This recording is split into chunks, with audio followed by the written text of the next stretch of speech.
Sa atong unang pagbasa, nagampo ang mga apostoles kuyog sa ilang mga kauban sa dihang gireport ni Pedro ug ni Juan ang nahitabo nila nga gipriso sila, gibauran sila nga di na gyud manabi, pasabot giwarningan na sila nga kon magbuhat sila sa ilang pagpanudlo, mopadayon sila, murag mahiagom sad sila sa gidangatan ni Hesus. Naagid na sa atong katilingban ang kanibang hulgaon ta sa authority nga wa kauyo nato. Nya unsa may ilang giampo, wa sila moampo nga Ginoo luwasani, patya ni si Pilato o si Herodes. Wa sila mo ana. Unsa may ilang gisulti? Unsa to ilang giingon?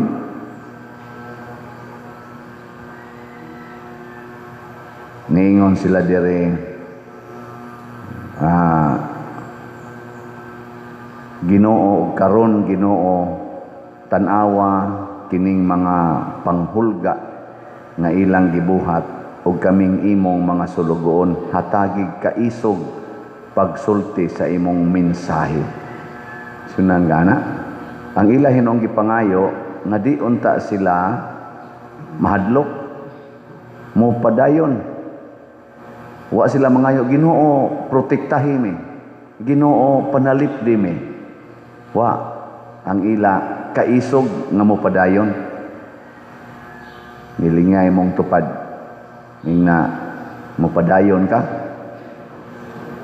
Nya mangutana mo na unsay padayonon, ingon palit og raffle ticket. Bahala nagwa na koy sudan, bahala nagwa na koy kanon, padayon kog palit og ticket. Ana no, kamo padayon mo. Unya mamaligya pag yun mo raffle ticket. Ana minya ingnon pag yun mo sa inyong baligyaan, wa ka nayabag diha sister nga kalisod sa panahon karon maligya kag raffle ticket. Ana nya padayon gyud ka baligya. Unsa may resulta? Nauyog kuno ang ilang nahimutangan, nikunsad ang Espiritu Santo nila, ug matod pa diri ug silang tanan napuno sa Espiritu Santo ug nagwali sa mensahe sa Dios sa walay kukahadlok. Apil na ning atong patron, wa mahadlok, potol din liog. siya mo'y unang naputlag liog sa 12 ka apostoles. Kani atong patron, Santiago Apostol. Nya ganahan mo mosunod sa atong patron. Yeah. Ingna ko na imong tupad, ingna okay ra nimo ikay unang putlas liog. Ingna ba? Oy, kasagaran to. Ginoo luwas sa taon mi. Ginoo ipaiway mis mga kadautan. Ginoo usba in taon ang kasing-kasing aning akong kontra aron dili ko niya dayunan og atake.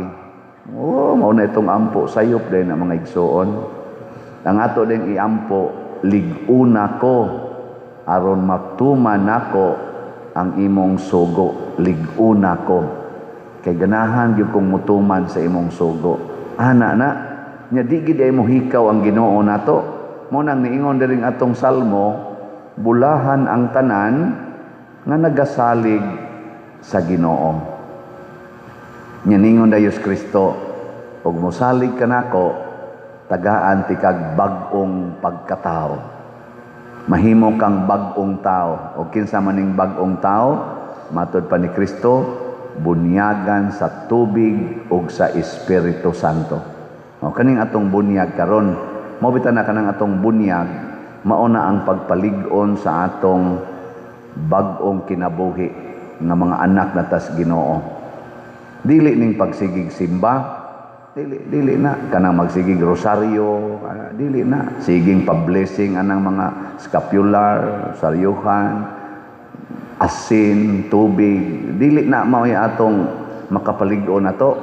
Kana bang makaingon ka nga bisag wa ning rosaryuhan, bisag wa ning scapular, bisag wa gani ning Bible, bisag wa gani ning mga asin og tubig, Ginoo, kung idili na ninako tanan, hinaot unta ang akong kasing-kasing magpabilin nga magsunod gyud sa imong kabubuton.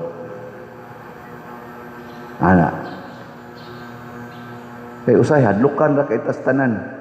Ala, bit-bit anang daghang king asin. Unya, isabwag ko no, kay para maayo siya sa iyang sakit. Ingnan Ginoo, liguna ko Ginoo nga modawat sa akong sakit.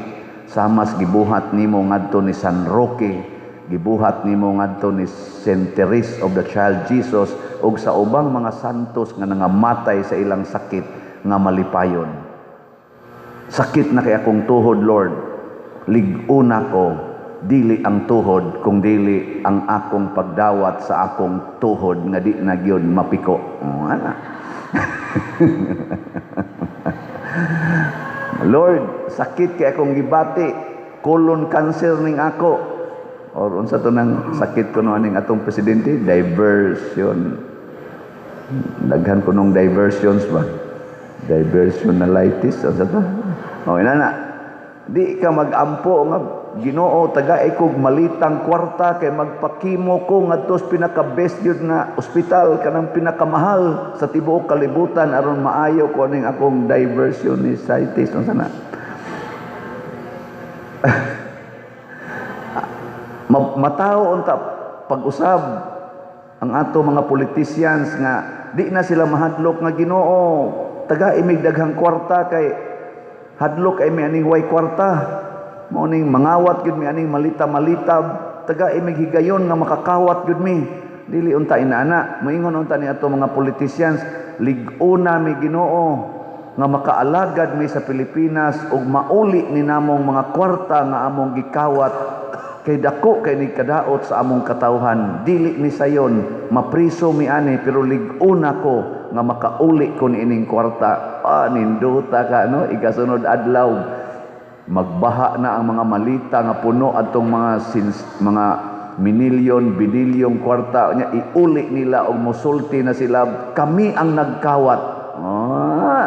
Nindota o sa inyong buhaton, pak to the max.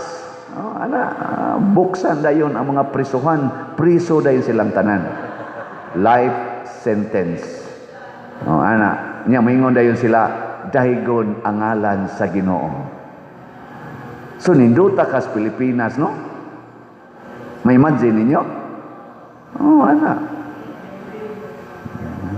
Sa inyong paminaw, muampo ka sila gingunan ng pag-ampo. Kamu gani, pananglitan asawa, niya imong bana nangabit, or imong asawa nangabit, ikaw bana, unsa may imong iampo, be? Ganang nangabit siya, unsa imong iampo? Dahil kag ingong Ginoo in town, lamdagi ang hunahuna o kasing-kasing sa akong bana, usba in town Ginoo nga muundang si ani iyang pagpangabit kay galisod gyud mig maayo sa among mga anak kay gibiya-biyaan na lang miniya. Makaamgo unta siya Ginoo. Mao man gini ato. Sayop na. Ayaw na ana. Unsa may nimong iampo, Ginoo, lig-una ko nga makapadayon ko paghigugma sa akong bana nga nangabit. Maapil unta nako higugma hastang iyang kabit. Ginoo, lig-una ko.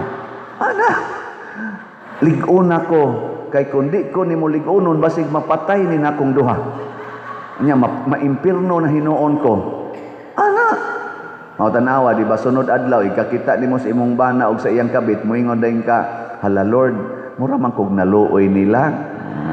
Nya moingon dayon Ginoo, bago magugang nag-celebrate sa pista sa Divine Mercy. Di ba? Sana all. Nya makasmile din ka sa iyang kabit. Ingon ni kaday, diin day kagikan. Sada nagpalit ko itong sudan kay tuwa mang imong bana sa amo karon. Sa oy kana ganing ayo-ayo mo ha, enjoy, amping, Ninduta ka nimo no mura kag buang sa matas mga tao. Pero nindot ka sa matas Ginoo kay natawo ka na pag-usab. Kamao na kang mohigugma og kaaway. Kamao na kang mutabang og kaaway. kamao gani kang magpakamatay para sa imong kaaway. Di ba ningos Kristo? Love your enemies. You must be perfect as your heavenly Father is perfect. Oh.